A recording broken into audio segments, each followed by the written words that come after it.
सर्वांना नमस्कार। Share market म्हणजे काय? शेअर बाजारावरती कंपन्या रजिस्टर कशा होतात? शेअरच्या किमती कोण ठरवतं? फेस व्हॅल्यू म्हणजे काय? शेअर बाजारातील शेअरची बुक व्हॅल्यू म्हणजे काय? तर शेअर्स बाजारामध्ये शेअर खरेदी करायचे असतील तर त्यासाठी ते जे डीमॅट अकाउंट लागतं, तर त्या डीमॅट अकाउंट कसं ओपन केलं जातं, त्यासाठी कोणती कागदपत्र लागतात, मग डीमॅट अकाउंटची सुरक्षितता काय आहे, त्यासोबतच जे शेअर्स आपल्याला खरेदी करायचे आहेत ते कोणत्या बेसवर आपण खरेदी केले पाहिजेत, शेअर बाजारावरती सेंट्रल गव्हर्नमेंटचा काय रोल आहे, शेअर बाजारावरती सेबीचा काय रोल आहे, शेअर बाजारावरती CDSL व NSDLचा काय रोल आहे, शेअर बाजारासाठी जे डीमॅट अकाउंट आपण ओपन करत आहात त्यासाठी जे बँक अकाउंट दिलं जातं, मग ते बँक अकाउंट कोणत्या बँकेचं असलं पाहिजे, त्यासोबतच जर आपल्याला शेअर्स खरेदी करायचे असतील तर त्यासाठी बँक अकाउंटचे पैसे डीमॅट अकाउंटला ॲड कसे करायचे, जर आपल्या डीमॅट अकाउंटचे शेअर्स विकले असतील तर मग शेअर्स विकल्यानंतर जे पैसे डीमॅट अकाउंटला जमा झालेले आहेत त्याचा बँकेमध्ये विड्रॉ कसा घ्यायचा, किंवा बँकेमध्ये केलेला विड्रॉ किती वेळामध्ये जमा होतो, या व अशा अनेक प्रश्नांची उत्तरे मित्रांनो तुमच्याही माइंडमध्ये असतील बिलकुलच। तर नमस्कार, मी प्राध्यापक आनंद लांडगे, कीर्ती शेअर मार्केट या यूट्यूब चॅनलमध्ये आपल्या सर्वांचं हार्दिक स्वागत करतो। आणि या चॅनलच्या माध्यमातून या व अशा अनेक प्रश्नांची उकल जे शेअर बाजाराशी संबंधित आहेत अशा प्रश्नांची उकल मी आपल्यासाठी मित्रांनो करणार आहे। तर जे मित्र परिवार ज्यांनी आणखी शेअर बाजारामध्ये पदार्पण केलंच नाही किंवा ज्यांना शेअर बाजारामध्ये पदार्पण करायचं आहे पण या व अशा अनेक शंका आपल्या माइंडमध्ये आहेत व शेअर बाजाराचा एक परिपूर्ण प्लॅटफॉर्म गाईडलाईन देणारा आपणाला आजपर्यंत भेटलेला नाही, असंही काही जणांची कदाचित अवस्था असेल, तर अशा सर्वांसाठी कीर्ती शेअर मार्केट हे यूट्यूब चॅनल मित्रांनो एक वरदान असं ठरणार आहे। आणि म्हणून मी जे प्रश्न आपल्याला या यूट्यूबच्या माध्यमातून या व्हिडिओच्या माध्यमातून मांडलेले आहेत, तर अशा अनेक प्रश्न जे मराठी बांधव किंवा ज्यांना शेअर बाजारामध्ये नव्याने यायचं आहे तर अशांसाठी हा व्हिडिओ खूप महत्त्वाचा आहे। तर शेवटपर्यंत हा व्हिडिओ स्किप करू नका, पूर्ण व्हिडिओ ऐका। यामध्ये आपल्याला शेअर बाजाराची बेसिक अशी परिपूर्ण माहिती या व्हिडिओच्या माध्यमातून आपल्यापर्यंत पोहोचवण्याचं काम मी करणार आहे। तर मित्रांनो, तर शेअर बाजार जो आहे तर आपल्या सर्वांना माहीत आहे, किंवा NSE आणि BSE अशा भारतामध्ये दोन शेअर बाजार आहेत, BSE for Bombay stock exchange आणि NSE for national stock exchange. तर असे दोन शेअर बाजार भारतामध्ये आहेत ज्यांचं मुख्यालय कुठं आहे, मुंबईमध्ये आहे। मग हे जे दोन शेअर बाजार आहेत मित्रांनो, तर हे दोन शेअर बाजार सेंट्रल गव्हर्नमेंटच्या अंडर काम करतात, हे आपल्या सर्वांना ठाऊक असावं, कारण बरेच लोक शेअर बाजाराला मटका, जुगार, लॉटरी या नजरेनं बघतात। तर अशा लोकांना मी ठामपणे सांगू इच्छितो की शेअर बाजार हा काही मटका, जुगार किंवा लॉटरी असा प्रकार नाही, तर हे एक परिपूर्ण असं शासनाचं मान्यता प्राप्त असलेलं इन्व्हेस्टमेंटचं एक माध्यम आहे। आणि मग या माध्यमाच्या माध्यमातून आपण आपल्या जवळची जी काही सेविंग आहे ना, तर आपल्या फायनान्शियल कंडिशननुसार योग्यरित्या त्याचं मॅनेजमेंट करून जर आपण शेअर बाजारामध्ये इन्व्हेस्टमेंट केलात तर आपल्याला एक चांगला परतावा त्यातून मित्रांनो येऊ शकतो। म्हणून मला हे या व्हिडिओच्या माध्यमातून हे सांगायचं आहे, किंवा जर कुणाला काही शेअर बाजाराबद्दल गैरसमज असेल की शेअर बाजार हा एक मटका, जुगार, लॉटरी असा प्रकार आहे, तर अशांनी तो गैरसमज आपल्या माइंडमधून दूर काढून टाकावा। तरी शेअर बाजार हे एक सेंट्रल गव्हर्नमेंटच्या अंडर काम करणारी फर्म असल्यामुळं अतिशय सुरक्षित असं गुंतवणुकीचं माध्यम आहे। आणि मग फक्त यासाठी आपल्याला परिपूर्ण अभ्यास करावा लागेल, शेअर बाजाराच्या कंपन्याचं पोस्टमार्टम करता येणं गरजेचं आहे। आणि जर आपल्याला शेअर बाजाराचं परिपूर्ण नॉलेज भेटलं तर मग 100% शेअर बाजारामध्ये गुंतवणूक करून आपण आपली सेविंग वाढवू शकतो, आपला पैसा वाढवू शकतो आणि आर्थिक दलदलीतून कायमस्वरूपी मित्रांनो बाहेर पडू शकतो, हे लक्षात घ्या। तर बघा, तर मग महत्त्वाचं काय, तर मग शेअर्स कसे तयार होतात, तर आपल्या सर्वांना माहीत आहे किंवा कंपन्या दोन प्रकारच्या असतात, म्हणजे केंद्र सरकारांतर्गत जी काही कॉर्पोरेट डिपार्टमेंट आहे केंद्र सरकारचं, त्याच्या अंतर्गत ज्या काही कंपन्या रजिस्टर होतात तर त्या कंपन्यांचे किती असतात प्रकार, दोन प्रकार असतात मित्रांनो। त्यामध्ये ऑब्व्हियसली पहिला प्रकार म्हणजे प्रायव्हेट लिमिटेड कंपन्या आणि दुसरा प्रकार म्हणजे पब्लिक लिमिटेड कंपन्या. आणि मग यामध्ये जर आपल्याला समजा शेअर बाजारावरती जर एखादी कंपनी रजिस्टर करायची असेल तर ऑब्व्हियसली ती कंपनी काय असते, पब्लिक लिमिटेड कंपनी असते.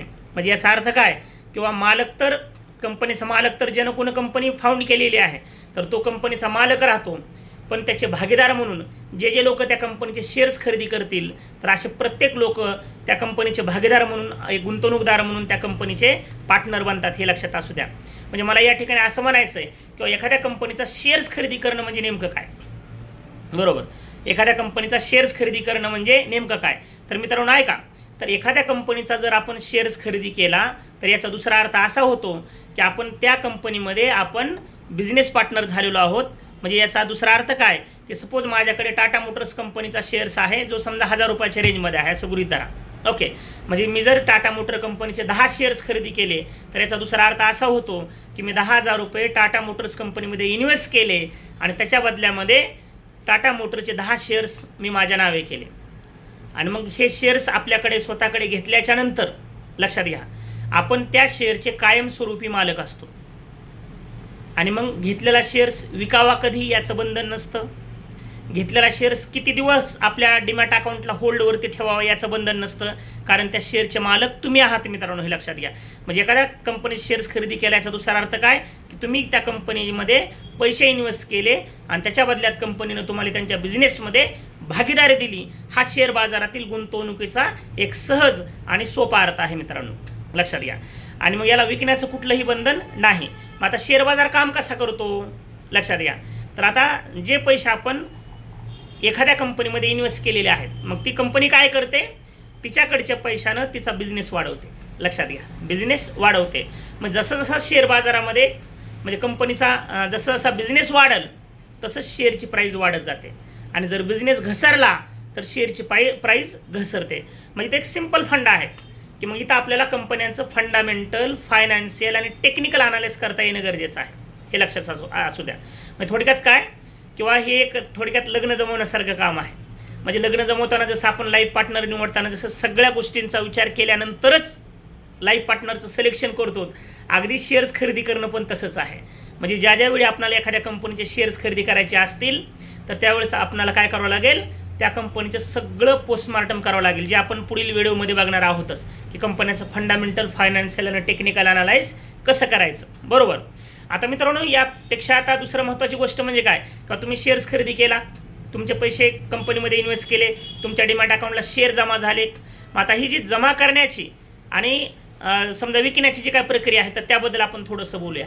तर शेअर बाजार मी म्हटल्याप्रमाणे कुणाच्या अंडर काम करतो, सेंट्रल गव्हर्नमेंटच्या अंडर काम करतो. मग सेंट्रल गव्हर्नमेंटनं काय केलं, सेबीची स्थापना केली, security exchange board of India. Okay, आणि या सेबीकडे सेंट्रल गव्हर्नमेंटनं शेअर बाजारावरती देखरेख ठेवण्याचं काम दिलं. म्हणजे केंद्र सरकारच्या वतीनं शेअर बाजारावर देखरेख ठेवण्याचं काम कोण करतं, सेबी करते. हे लक्षात असू द्या, बिलकुल. आणि मग या सेबीच्या अंडर अर्थातच CDSL आणि NSDL या 2 संस्था काम करतात, CDSL आणि NSDL. मग CDSLचा अर्थ होतो सेंट्रल डिपॉझिटरी सर्व्हिसेस लिमिटेड आणि NSDLचा अर्थ होतो नॅशनल सर्व्हिसेस डिपॉझिटरी लिमिटेड. तर या 2 फर्मकडे काय काम आहे मित्रांनो, दिवसभर जेवढी काही शेअर बाजारामध्ये खरेदी विक्री होते, ओके, तर त्या खरेदी विक्रीचे व्यवहार पूर्ण करण्याचं काम या दोघांकडे आहे.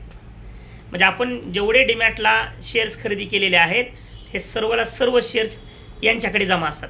कुणाकडे, CDSLकडे आणि NSDLकडे जमा असतात. हे लक्षात असू द्या. आणि मग आता आपण बघा, म्हणजे सर्वतोरी कोण, सेंट्रल गव्हर्नमेंट, त्याच्या अंडर कोण, सेबी, त्याच्या अंडर कोण, CDSL किंवा NSDL. आणि मग त्याच्या अंडर आहेत भारतातले 2 शेअर बाजार, कोणते कोणते, BSE आणि NSE. लक्षात घ्या, BSE म्हणजे बॉम्बे स्टॉक एक्सचेंज आणि NSE म्हणजे काय, नॅशनल स्टॉक एक्सचेंज. मग हा जो BSE आहे मित्रांनो, इंग्रजांच्या काळामध्ये 1875ला सुरू झालेला आहे. म्हणजे आपल्याला म्हणता येईल किंवा नियर अबाउट 200-250 वर्ष BSEच्या स्थापनेला झालेला आहे. मग जो की मुंबईतील दलाल स्ट्रीट या ठिकाणी आहे, दलाल स्ट्रीटला आहे ना. आणि मग त्यासोबतच जो आपला NSE आहे, नॅशनल स्टॉक एक्सचेंज, तर मग अर्थातच तो 1992ला त्याची सुरुवात झाली आणि त्याचा जो इंडेक्स आहे निफ्टी 50 तर तो 1996 पासून ॲक्टिव्ह झाला. आणि मग मला याच्यातून एवढंच सांगायचं आहे किंवा सगळ्यात वरील सेंट्रल गव्हर्नमेंट, त्याच्या अंडर सेबीच्या अंडर CDSL NSDL, त्याच्या अंडर BSc आणि NSC, आणि BSc NSCला मित्रांनो शासनाची मान्यता प्राप्त असलेले वेगवेगळे ब्रोकर्स अटॅच आहेत, लक्षात घ्या. मग ज्यांच्याकडे आपल्याला डीमॅट अकाउंट ओपन करावं लागतं. म्हणजे जर आपल्याला शेअर बाजारामध्ये पदार्पण करायचं असेल, जर आपल्याला शेअर बाजारामध्ये शेअरची खरेदी विक्री करायचं असेल, तर त्यासाठी आपल्याकडे डीमॅट अकाउंट असणं गरजेचं आहे, लक्षात असू द्या. मग आता डीमॅट अकाउंट जे आहे तर एकदम सोपं आहे मित्रांनो. काही त्याला शासन काय करतं किंवा ब्रोकरच्या माध्यमातून तुमची KYC करून घेतली जाते. मग त्यामध्ये तुमचं आधार कार्ड, पॅन कार्ड है ना, तुमचं बँकेचं डिटेल्स, तुमचा ईमेल ID, तुमची सही, तुमचा सेल्फी, अशा गोष्टी शासनाकडून है ना ब्रोकरच्या वतीनं KYC होतात. ओके. आणि KYC झाल्याच्या नंतर तुमच्या मोबाईलमध्ये, लॅपटॉपमध्ये, कम्प्युटरमध्ये एक सिम्पल असं व्हॉट्सअप, फेसबुकसारखं एक ॲप ब्रोकरचं डाउनलोड करावं लागतं. आणि मग ते ॲप डाउनलोड केल्याच्या नंतर तुमच्या मोबाईलच्या माध्यमातून त्या ॲपचा वापर करून घर बसल्या तुम्हाला शेअर्स खरेदी विक्री करता येतात, हे लक्षात असू द्या. आणि मग थोडक्यात शेअर बाजारामध्ये एंट्री करण्याची किती सोपी प्रक्रिया आहे. म्हणजे याच्यामध्ये असं जास्त काही डोकं लावण्याची किंवा विचार करत बसण्याची गरज नाही. फक्त आपल्याला काय करायचं आहे की आपले जी काही ज्या ब्रोकरकडे आपल्याला डीमॅट अकाउंट ओपन करायचं आहे, तर मग त्या ब्रोकरच्या लिंकवरती क्लिक करून त्यांचं ॲप डाउनलोड करून त्या पद्धतीनं पूर्ण KYC करून घ्यायची डॉक्युमेंटची, आणि तुमचं डीमॅट अकाउंट ॲक्टिव्ह होतं. साधारणतः तुम्ही अकाउंटची प्रोसेस केल्याच्या नंतर 48 तासाच्या आत डीमॅट अकाउंट ॲक्टिव्ह होतं मित्रांनो. आणि मग डीमॅट अकाउंट ॲक्टिव्ह झाल्याच्या नंतर पुढचा प्रश्न येतो किंवा शेअर बाजाराची मग आता प्रवास कसा करायचा पुढचा, आहे ना. मग त्यामध्ये काय की ऑब्व्हियसली तुमच्या डीमॅट अकाउंटला काय अटॅच असतं, बँकेचं अकाउंट तुमचं स्वतःचं अटॅच असतं, बरोबर. आणि मग तुमच्या ज्या ब्रोकरचं तुम्ही डीमॅट अकाउंट ओपन केलेलं आहे, मग त्याच्यामध्ये है ना ॲड मनी नावाचं ऑप्शन असतं. मग त्या ॲड मनी नावाच्या ऑप्शनवरती क्लिक केलं की ते डायरेक्ट ते तुमच्या बँकेच्या अकाउंटला अटॅच होतं. तुमचं जे काय गुगल पे, फोनपे, नेट बँकिंग किंवा चेकद्वारे तुम्हाला जसं पेमेंट करायचं आहे ना डीमॅटला, त्या प्रकारे तुम्ही जे सिलेक्शन कराल त्यानुसार तुम्हाला पेमेंट बँकेतून तुमच्या डीमॅट अकाउंटला घेता येतं. आणि त्यासोबतच मग ज्यावेळेस तुमच्या बँकेच्या अकाउंटचं पेमेंट डीमॅट अकाउंटला येतं, मग डीमॅट अकाउंटला आल्याच्या नंतर तिथून पुढची प्रक्रिया असते की मग सरळ तुम्हाला ज्या कंपनीचा शेअर्स घ्यायचा आहे, सर्च बटनमध्ये जायचं, ती कंपनी टाईप करायची, कंपनी ओपन होते. मग ओपन झाल्याबरोबर बाय आणि सेलचं बटन असतं, सिम्पली आहे. बटन क्लिक करायचं, बाय, जेवढे क्वांटिटी पाहिजे तेवढी क्वांटिटी टाकायची. विदिन सेकंद तुमच्या अकाउंटला शेअर्स जमा होतात, लक्षात घ्या, विदिन सेकंद. आणि मग ज्या घेतलेले शेअर जर तुम्हाला विकायचे असतील, तर मग तुमचा जी काही समजा आहे ना जो शेअर्स तुम्हाला विकायचा आहे त्याच्यावरती क्लिक केलं की सेलचं बटन येतं. सेल बटन दाबल्याबरोबर, क्वांटिटी टाकल्याबरोबर विदिन सेकंद तुमचे शेअर्स विकले जातात आणि पैसे डीमॅट अकाउंटला जमा होतात, लक्षात घ्या. आणि मग जे पैसे डीमॅट अकाउंटला जमा झालेत, मग त्याचा जर तुम्हाला विड्रॉ करायचा असेल तर तिथंसुद्धा आपलं विड्रॉचं बटन असतं. जसं विड्रॉ बटन प्रेस केलं की मग प्रत्येक ॲपनुसार आहे ना जो सेटलमेंटचा टायमिंग आहे, पैसे बँकेमध्ये पडण्याचं टायमिंग आहे साधारणतः विड्रॉ केल्यापासून 5 मिनिट ते 24 तास याच्या आत तुमच्या अकाउंटला पैसे, बँकेच्या अकाउंटला पैसे जमा होतात.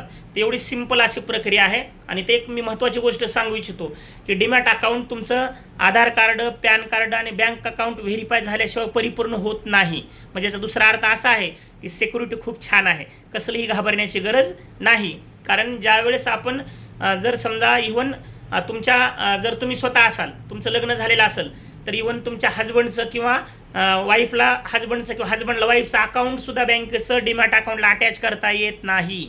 तुमच्या सख्या भावाचं, बहिणीचं, मम्मीचं, पप्पाचं कुणाचंही अकाउंट अटॅच करता येत नाही. फक्त ज्या व्यक्तीचं आधार कार्ड, पॅन कार्ड व्हेरीफाय झालेलं आहे, फक्त त्याच व्यक्तीचं बँक अकाउंट तुमच्या डीमॅटला जोडता येतं. म्हणजे एवढी टाईट सिक्युरिटी डीमॅट अकाउंटला असते मित्रांनो. त्याच्यामुळे कुठलीही घाबरण्याची गरज नाही. म्हणजे कुणीही तुमचा विड्रॉ दुसरीकडे घेऊ शकत नाही किंवा त्याच्यामध्ये पैसे ॲड करू शकत नाही. एवढी एकदम जबरदस्त सुरक्षितता तुम्हाला डीमॅट अकाउंटच्या माध्यमातून तयार करून देण्यात आलेली आहे. मग आता बघा, हे पहिलं आपण किंवा तुमच्या मनामधले जे काही प्रश्न होते तर त्या प्रश्नाचं उत्तर मी देण्याचा प्रयत्न करतो. मग असंही काही जणांना वाटतं किंवा शेअर बाजार हा फक्त श्रीमंतासाठी आहे, शेअर बाजार हा फक्त श्रीमंत लोकांचा आहे. तर अजिबात तसं काही नाही मित्रांनो, हे पण लक्षात असू द्या. तर डीमॅट अकाउंटला सगळ्यात कमी रुपये म्हणजे 100 रुपये घेता येतात. आणि मग मला सांगा, मध्यमवर्गीयसुद्धा रोज 100 रुपयाचे शेअर्स कमीत कमी खरेदी करू शकतो. लक्षात घ्या. म्हणजे सगळ्यात कमी रक्कम डीमॅट अकाउंटला 100 रुपये ॲड करता येते. म्हणजे 100 रुपयापासून तुम्हाला शेअर बाजाराची सुरुवात करता येते. तिथं असं भरभक्कम तुमच्याकडे पैसा असावा असंही काही त्याच्यामध्ये बंधन नाही. हे पण तुम्हाला लक्षात असणं गरजेचं आहे. त्यासोबतच तुम्ही घेतलेला जो शेअर्स आहे तो तुम्हाला आज पण विकता येतो, उद्याही विकता येतो, 100 वर्षानंतर पण विकता येतो. आणि इव्हन तुम्हाला विकायचा नसेल तर शेवटी आहे ना, लेकरा बाळाकडं लॉग इन ID पासवर्ड द्या आणि त्यांना विकू द्या. म्हणजे सांगण्याचा भाग असा आहे की तुम्ही खरेदी केलेला शेअरचे मालक तुम्ही आहात. मग तो 100 रुपयाला घेतलेला शेअर 200वर गेल्यावर विकायचा आहे का 90 रुपयावर खाली आल्यावर विकायचा आहे, याचे पूर्ण डिसिजन कोण घेऊ शकतं? फक्त तुम्ही आणि तुम्हीच घेऊ शकता, हे लक्षात असू द्या. तर ही शेअर बाजाराची खूप छान अशी सिक्युरिटी आहे.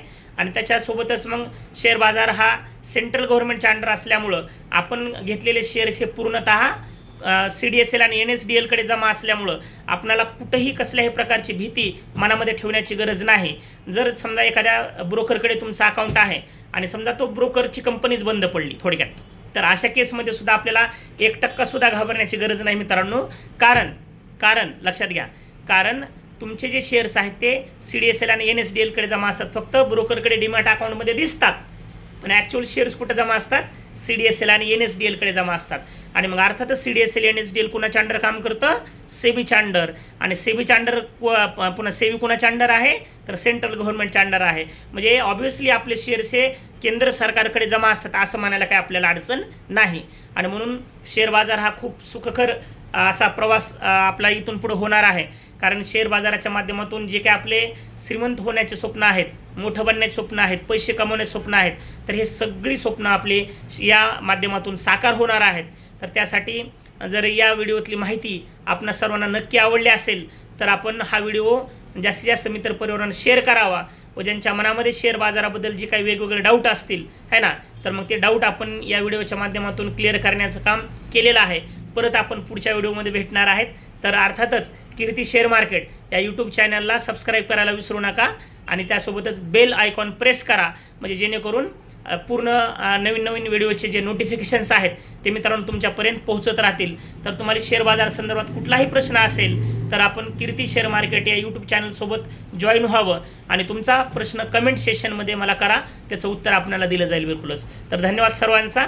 आशा करतो की हा प्रवास आपला असाच कंटिन्यू चालू राहील आणि जी काही आपण स्वप्न बघितलेले आहेत श्रीमंत होण्याचे, तर ते स्वप्न आपण सगळे मिळून साकार करूया. आणि लवकरच शेअर बाजारावरती जसा गुजराती लोकांचा कब्जा आहे तसा मराठी माणसाचा पण कब्जा झाला पाहिजे, त्यासाठी आपण थोडंसं प्रयत्न करूया.